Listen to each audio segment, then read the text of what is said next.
Okay, so Wahid, there's one question that has just come. Do you guys freeze on the basic rate given by the contractor while he's quoting for a project, or do you allow him to bill as per the fluctuations and increase that happen? Okay, so this is a really good question, Archana. So this is like really tricky, right? Like what happens is a lot of contractors in our experience, like what happens is that they try to like do a bait and switch, right? So they will basically quote you rates that are fairly low, and so they look really attractive, and you want to go with that guy. But then in their contract, they'll have a caveat where they say that their basic rates will fluctuate as per the market, right? So that means that the rates that they have actually used for their current, costing is actually possibly lower than the market, and hence their rates are looking really good to you, right? So, and then the moment the work starts, the moment he submits the first bill, all the rates will be jacked up because he's going to claim that, the rates in the market are higher than the basic rates he had quoted. So we do ask the contractor to stick to his basic rates for at least a duration of, we put in a duration in our contract. So we put in a duration of 2 to 3 years. And we do ask the contractor to stick to those rates unless, of course, there is an impossible jump in the rates. So an example is steel. So steel rates are actually published, and they are fairly standard.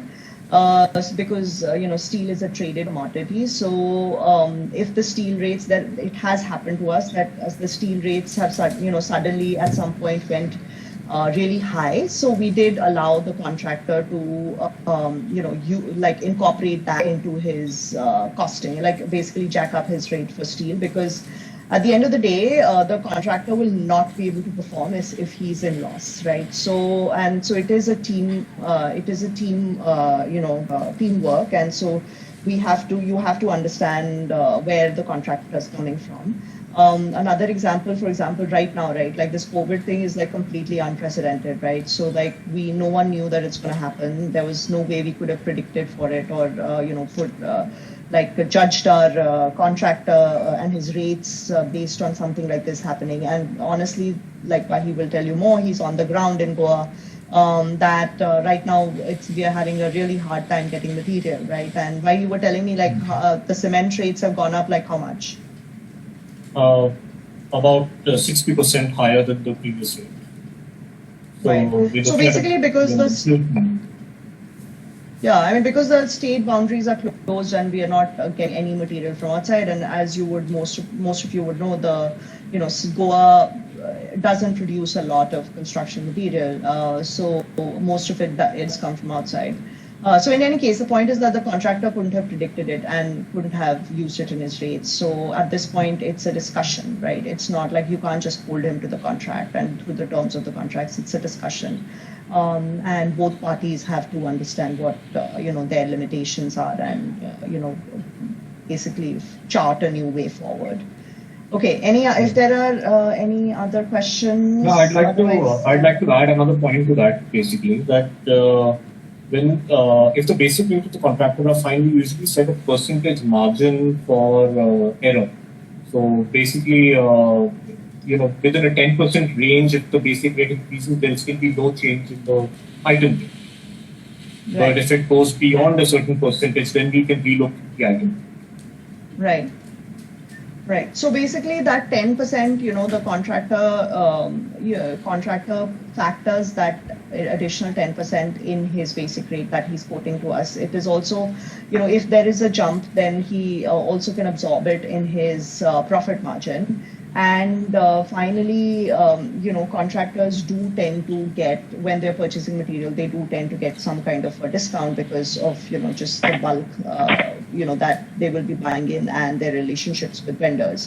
So that is another place where they make up for, any sort of small cost escalation in the material over a short term.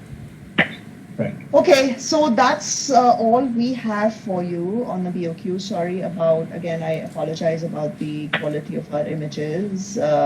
If any of you, as I said, but you can go to the CPWD website and get this material for yourself.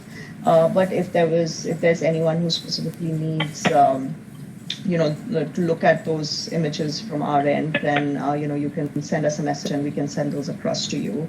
And yeah, so we hope this session was helpful. It was very technical and very non-glamorous. But but it is important, and we heard you. We heard you when you said that this is what you want the session on, because it is not covered in architecture school, and you kind of feel like it's a big scary thing, but it's not.